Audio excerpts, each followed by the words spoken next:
Governor ప్రసంగం చూశారు, ఏం చెప్తారు? అసలు ప్రసంగం ఎలా ఉండింది? ఆ గవర్నర్ ప్రసంగంలో ఎటువంటి పస లేదు, నస తప్ప పస లేని ప్రసంగం అది. ఏదైతే గత ప్రభుత్వము గవర్నర్ ప్రసంగంలో ఏమైతున్నాయో, ముఖ్యంగా యువకులకు ఉద్యోగాలు 50,000 మంది మెగా డిఎస్సి, 6 నెలల లోపల 2 లక్షల ఉద్యోగాలు, మిగతా ఎటువంటి కూడా ఇందిరమ్మ ఇళ్ళ గురించి కానీ, పెన్షన్ల గురించి కానీ, లేకపోతే ఏది దివ్యాంగులకు పెన్షన్స్ కానీ, రేషన్ కార్డ్స్, ఎటువంటి ఒక ప్రస్తావన లేకుండా ఒక ఏదో నసలాంటి జరిగింది. ఏదో వాళ్ళ నుంచి వాళ్ళు పోడుకోవడానికి, లేకపోతే కనుచూపు మేరలో కానరాని 4th సిటీ ఫ్యూచర్ సిటీ అనే ఒక మళ్ళా మసిపూసి మారడిగా చేసే ప్రసంగం తప్ప ఈ తెలంగాణ ప్రజలకు ఎటువంటి ఉపయోగం లేని ప్రసంగం ఇది. కానీ రుణమాఫీ చేశాము, అందులో చాలామంది మహిళల్ని కూడా కోటీశ్వరులను చేశాము, రైతు భరోసా కల్పించాము, ఇవన్నీ ఉన్నాయి కదా, ఇవన్నీ జరగలేదంటారా రాష్ట్రం? తెలంగాణలో ఒక మహిళన్న కోటీశ్వరులు ఏంటంటే చెప్పమానండి. మరి ఎవరైనా అయితే రేవంత్ రెడ్డి ఇంటి ఎవరైనా అయితే అయిండొచ్చు కోటీశ్వరులు మహిళలు, కానీ ఇక్కడ తెలంగాణ వ్యాప్తంగా మాత్రం ఎవరు మహిళలు కోటీశ్వరులు కాలేదు. వీళ్ళు కనుచూపు మేరలో కానరాని సాధ్యం కానీ వాగ్దానాలు చేసుకుంటా ప్రజలను మభ్యపెడుతున్నారు.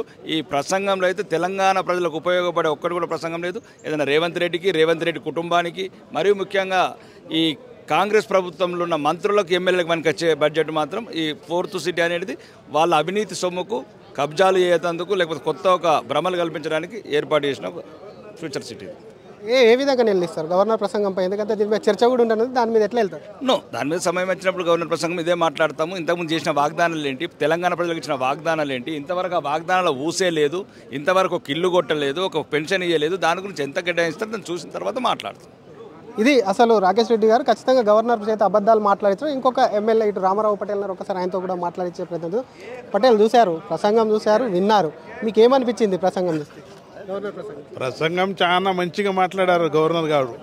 ఏదంటే పుస్తకం ఇచ్చారు, పుస్తకంలో చదువుమన్నారు, అది చదివినరు.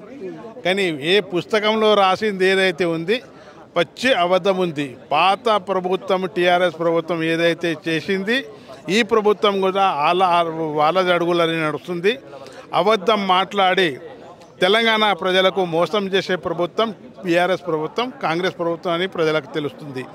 రుణమాఫీ అన్నారు, ఇంతవరకు 35% చేసి 60% రైతులకు మోసం చేశారు. రైతు భరోసా అన్నారు, ఇంతవరకు 3 ఎకరాలకు 2 ఎకరాలకు కూడా ఇంతవరకు రుణమాఫీ రాలే, మన రైతు భరోసా రాలే. అన్ని విధాలుగా మోసం చేసిన యూత్లకు 1,00,000 జాబులు ఇస్తున్నారు, ఇంతవరకు జాబులు కూడా కంప్లీట్ చేయాలి. అన్ని విధాలుగా మోసం చేసిన ప్రభుత్వం కాంగ్రెస్ ప్రభుత్వం. వచ్చే గవర్నర్ ప్రసంగం చర్చలో ఖచ్చితంగా అవి నిలబెడతాం మా భారతీయ జనతా పార్టీ అని తెలియజేస్తున్నాం. Thank you Patel. ఇది అసలు ఒకవైపు గవర్నర్కు సంబంధించి కూడా ప్రసంగాన్ని నిలదీస్తాం, వాటన్నిటిని కూడా చర్చిస్తాం, వాటికి కూడా గవర్నర్ చేత అబద్ధాలు మాట్లాడని చెప్తున్నారు. మనొక ఎమ్మెల్యే ధన్పాల్ సూర్యనారాయణ గుప్తా ఆయన అడిగి తెలుసుకుందాం. గవర్నర్ ప్రసంగంలో అన్ని కాంగ్రెస్ పార్టీ ఇందాక ఎమ్మెల్యేలు కూడా మాట్లాడుతూ చేసిందే చెప్పించాం తప్ప గత ప్రభుత్వంలో చెప్పిన విధంగా అబద్ధాలు ఏవి లేవి అని అంటున్నారు. ఈరోజు గవర్నర్ ప్రసంగం పచ్చి అబద్ధాలు. గవర్నర్ ప్రసంగం నోటి ద్వారా ఈ కాంగ్రెస్ ప్రభుత్వం చెప్పడం జరిగింది.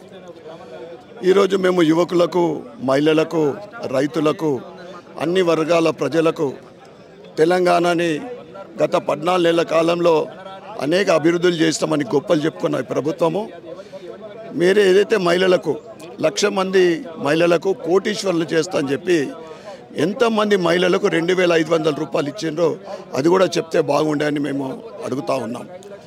అదేవిధంగా యువకుల విషయంలో యూత్ డిక్లరేషన్ ఎక్కడికి పోతే అక్కడ అమ్మవార్ల ఒట్టు పెట్టుకొని డిక్లరేషన్ చేసి ఈరోజు 2 లక్షల ఉద్యోగాలు 1 సంవత్సరం లోపు జాబ్ క్యాలెండర్ రిలీజ్ చేసి 2 లక్షల ఉద్యోగాలు ఇస్తా అని చెప్పి ఈరోజు మీరు ఎన్ని నోటిఫికేషన్లు ఇచ్చారో చెప్తే బాగుండేదని నేను చెప్తా ఉన్నాం. అదేవిధంగా నిరుద్యోగులకు నిరుద్యోగ వృత్తి 4,000 రూపాయలు ఇస్తానది ఎంతమందికి ఇచ్చారో అది కూడా చెప్తే బాగుండేదని చెప్తా ఉన్నాం. ఇక రైతులకు మీరు ఇస్తాన్న రుణమాఫీ 50% కూడా కాలేదని రైతులందరూ గొగ్గోలు పెడతా ఉంటే రుణమాఫీ అని చెప్పడం ఎంత సిగ్గుచేటో అది మేము అడుగుతూ ఉన్నాం. అదేవిధంగా 15,000 రూపాయలు ఇస్తా, రైతు భరోసా ఇస్తా అని చెప్పి నాతోటి చాతగాని ముఖ్యమంత్రి అని చెప్పుకొని 12,000 ఇస్తా అని చెప్పి ఈరోజు ఎంతమంది రైతులకు నువ్వు 12,000 రైతు భరోసా ఇచ్చినావు అది కూడా చెప్తే బాగుండేది. అబ్దుల్ కలాం గారు చెప్పిండ్రు ఏదైతే కళలు కానీ సాకారం చేసుకోండి, కానీ ఈ కాంగ్రెస్ ప్రభుత్వం నిద్రలో కలంటుంది కానీ సాధించింది ఇప్పటి వరకు ఏమీ లేదని తెలియజేస్తూ ఉన్నాం. రేపటి ఈ చర్చలో తప్పకుండా ప్రతి అంశం మీద మేము కాంగ్రెస్ పార్టీని నిలదీస్తాం. Thank you.